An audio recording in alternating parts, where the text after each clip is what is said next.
the last video, we were on Mount Blanca, which is definitely one of Colorado's deadliest trails. Last night we stayed in Alamosa. We came up through Bonanza this morning, and we're going to do the Bonanza Alpine Loop, one of Colorado's secret alpine loops that almost nobody knows about. Everybody knows about the one down south, Silverton and Ouray, that area. They don't know about this one, so that's where we're going to hit it. Bonanza! Dun, dun, dun, dun, dun, dun, dun, dun, dun, dun.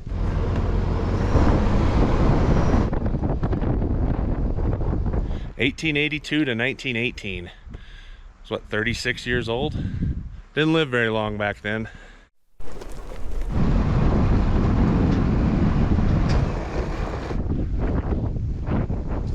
Look at the size of this mill. Shazowie. And it keeps going. Up and up and up and up. So at the graves, a lot of people died in the 1920s. So I wonder if that's when everything stopped around here, was in the 1920s. Chop suey. That's where they put the people that gave them grief. You work, or you get thrown into the pit. It's crazy to me that they just left it. There's still a lot of money here in lumber and recycled goods. And nowadays? Can you imagine? Like, this is millions of dollars worth of lumber nowadays. Seriously, dude. well, each one of these poles they sell to rich people to put in their houses as like barn wood, you know? Yeah. Look at that log behind you. The size of that bad boy. Oh, wow. The vastness of how big this thing is. I'm glad it hasn't been completely vandalized like a lot of stuff.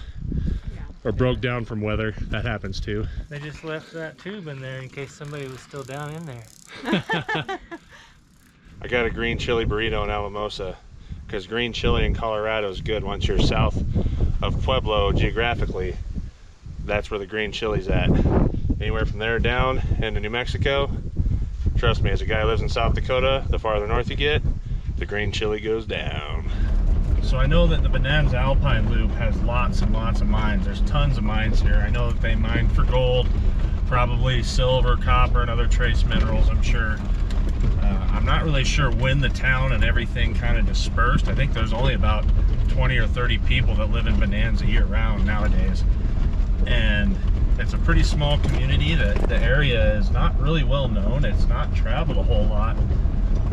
If I usually see anybody out here, it's usually a couple quads or something like that. And that's all I've usually ever seen out here every time we've been out here to wheel this area. We're not going to have enough time to experience this all today.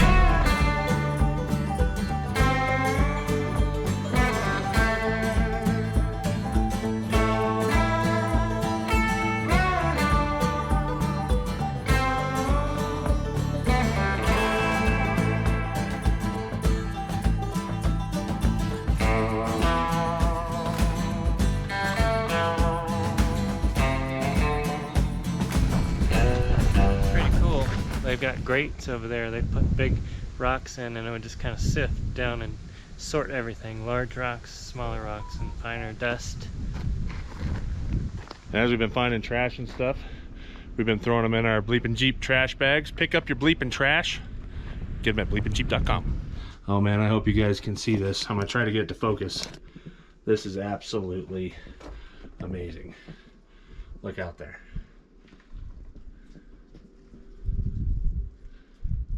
There's an old burner right there. We're gonna come up over here to the overlook, but it's a pretty steep climb. You definitely want four-wheel drive for this. We're about to go up a really steep, rocky, shaly hill climb. How awful would it be if I just got out of the car and stayed down here? Let's watch him go up and see how it is.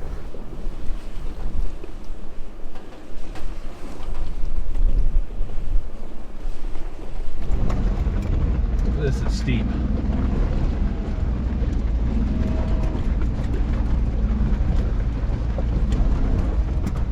This is steeper than it was when we did that recovery with Matt's Off-Road Recovery up on the Tower Road in Torkerville. Oh my gosh! And kind of the same deal. No trees anywhere.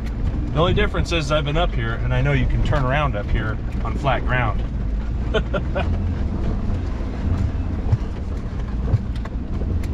Left-handed rock throwing competitions. Look how far it went. Yep, just seeing sky. Okay.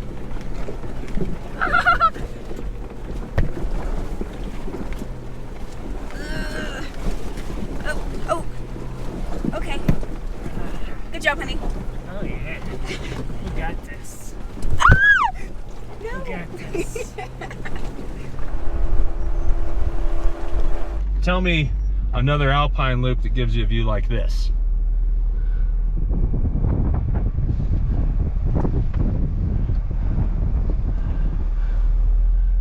Oh yeah. She's mine though. So it's a bit windy up here. What? But the view is beautiful. Lean into the wind. Lean into the wind. But I think this is our cue to get off this mountain.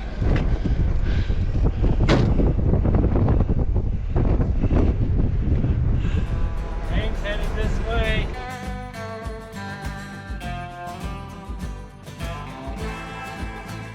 So last time Shannon and I were out here, she walks right over to this one door and a possum jumped out right on her head and then ran up down the hill. I didn't know there was even possums in Colorado. It was the craziest thing I've ever seen. But it was either a possum or the largest gray squirrel on the planet with crazy fang teeth. Just saying.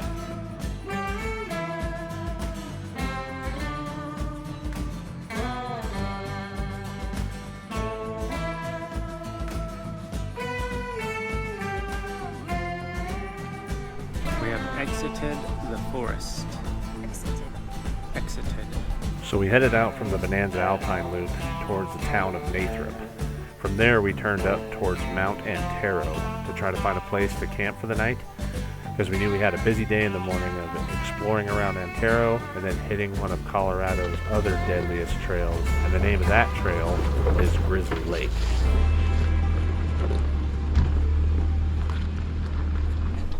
We're gonna go find us a place to camp as the dark is coming. It's soon approaching. What time is it? 7 o'clock. We'll see. What do you think?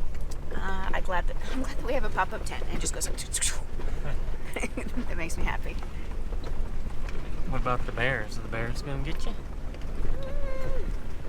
I'm kind of chewy. I don't think they'd like it so much. I like good chewy stuff.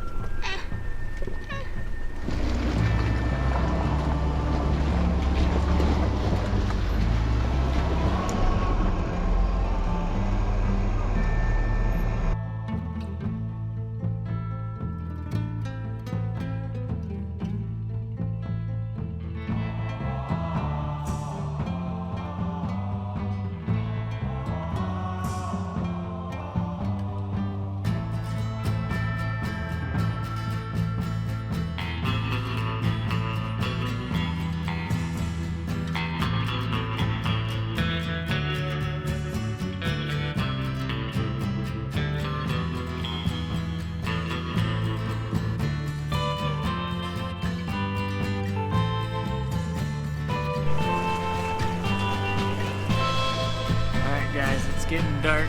We're still going up. We're just passing tree line now. It's getting colder by the minute coming up this high. Good morning. This is our campsite. Very beautiful. It's not that cold, but I'm covered head to toe because look at this.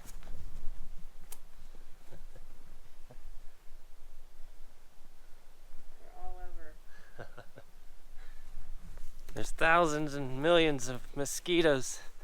Just having to swat them like this. Huh? Thousand zillion, that's a lot. Yeah, thousands of millions. They're just all over.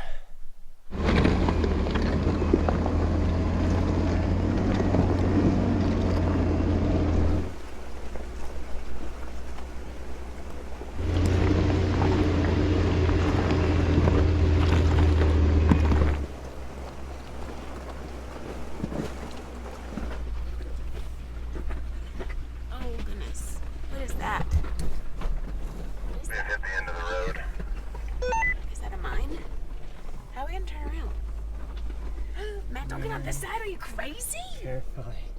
You crazy?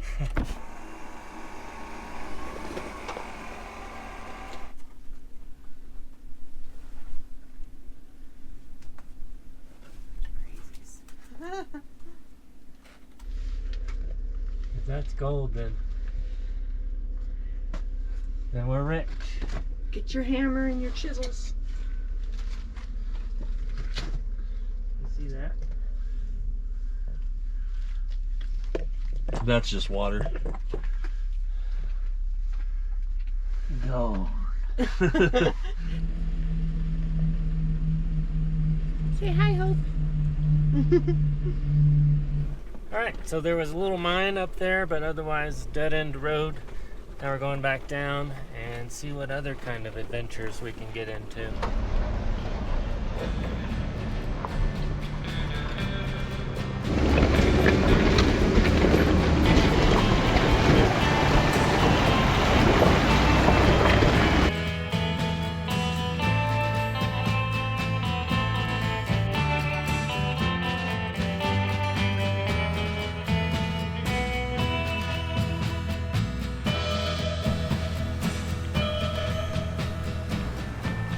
Last night we stayed in Antero. Today we're on Grizzly Lake.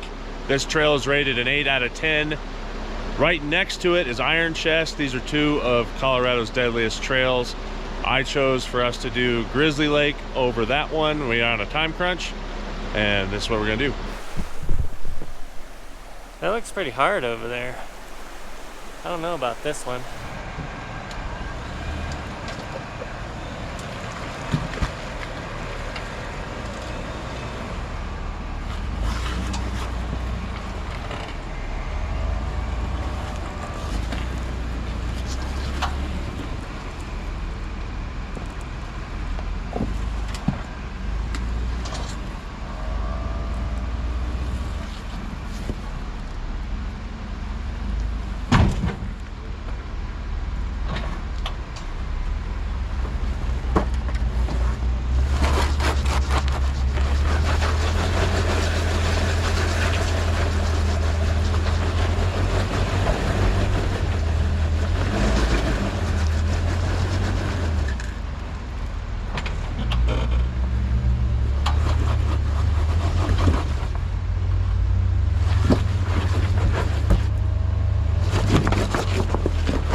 So Colt's having difficulty in this built Jeep with 1 tons and lockers, front and rear,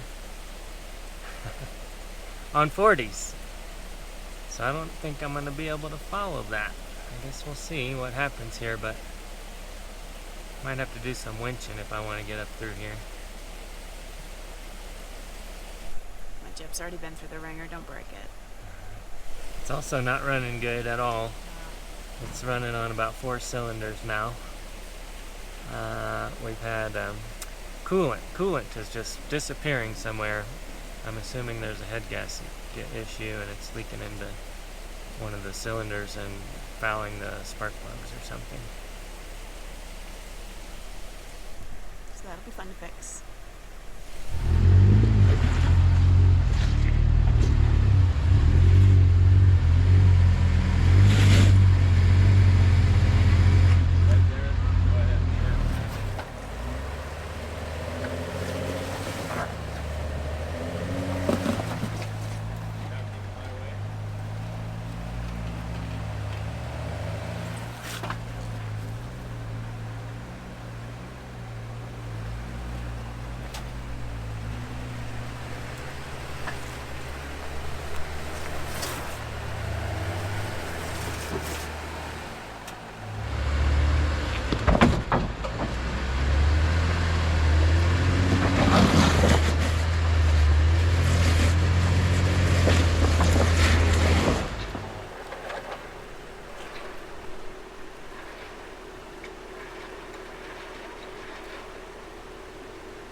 So the entrance to Grizzly Lake's gotten a little different since I was here last. There's more people, more houses. You do have to cross a section of private property to actually get to the entrance, so you got to be really respectful there.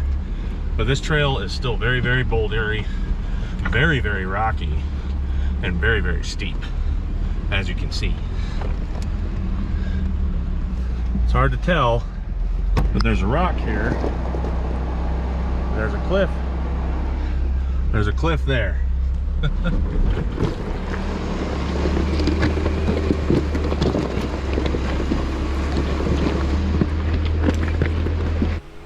There's a big rock right in the middle of the trail here. This doesn't look very fun. Up. It's a daisy. And then there's a rock sticking out. Gonna have to go around. This is a good ab workout. Oh. Watch out for the big rock. There we go. There we go.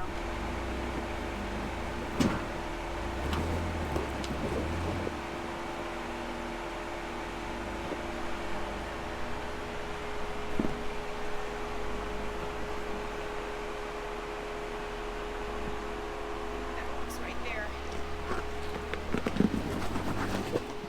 Good job.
Trail's really steep. You gain a lot of altitude really fast, and these river rocks just kind of fall out from under your tires the whole way up. So coming down it's not so bad because you can kind of just keep gravity in your favor, but going up it is really tough because they're spitting out as you're trying to climb, and it's just shifting you left and right as you're trying to climb up these rocks. It also doesn't help that Matt's Jeep isn't really running right, and I have a rear air locker leak, and I noticed that my brake fluid's low and I don't have any brake fluid. So we're gonna try to make it through the trail. It's only about an hour, and then we're going to have lunch and work our way back down with weak brakes and a hurt motor.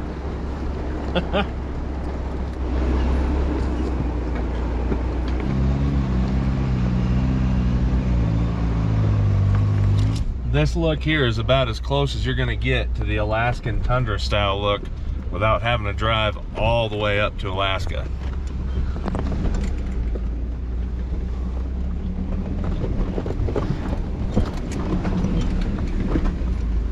They must have had an avalanche here, I think. Yep. Had to cut them to make the road okay. This is the part of why being part of a four-wheel drive club is good. Four-wheel drive clubs that maintain these trails come up here and they'll open this back up so that people can still enjoy it. So Matt and Hope's JL is not sounding real good. It's actually starting to sound like an eco diesel, and we may have to move on to the rest of this this adventure in one Jeep. So hopefully we can run into some people to come wheeling with us then. It's not always smart to wheel just with a one Jeep. That is Grizzly Lake, straight ahead.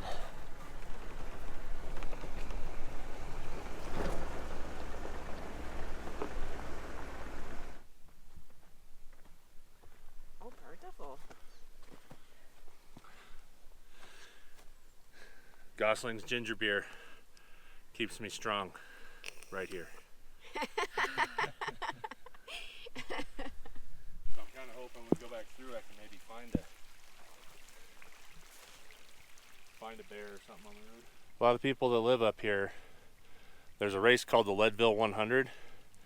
Leadville's at 11,000 something feet, and they race 100 miles at that on your feet. No thanks. Yeah, 100 miles. The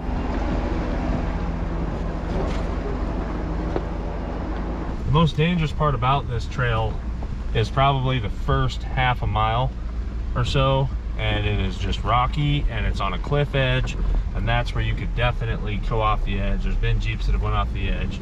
Same with Iron Chest is the same way, and that's why I consider two of Colorado's deadliest trails, because Jeeps have went off the edge, people have died, miners have died, and they are two dangerous trails that you better have your equipment ready to go if you're going to come do them, and you definitely don't want to do them alone. If you are going to do Grizzly Lake or Iron Chest, ideally you want to do it before noon. You want to get going up before noon, because in the afternoon people are going to be coming down and there isn't very many bypasses, there isn't many places to meet up where you can run a rig side by side. So it could get really, really weird trying to abide by the person going up has the right-of-way rules if the person coming down can't even spin their tires and spitting rocks trying to back up. The thing I love about these trails out here is as a kid, you know, my dad used to tell me about all these trails, and he'd take us out four-wheeling and then he'd give us all the stories, you know, and the stories are what make it even more epic, is when you have stories. And I think that's what just motivated us to get outside, me and my brother, and got us into Jeeping and got us into four-wheeling and got us into being outside, just living life and seeing what's out there. So that's really what it's about.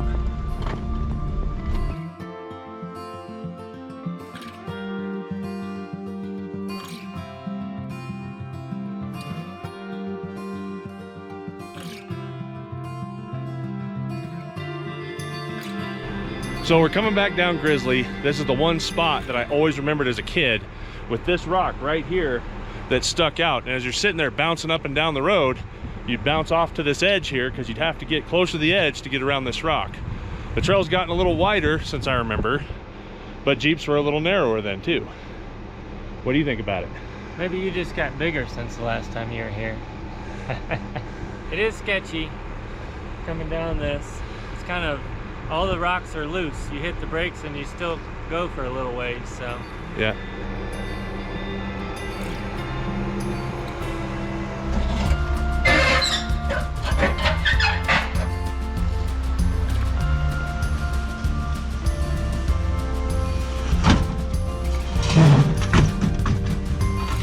Get that J-Lo booty.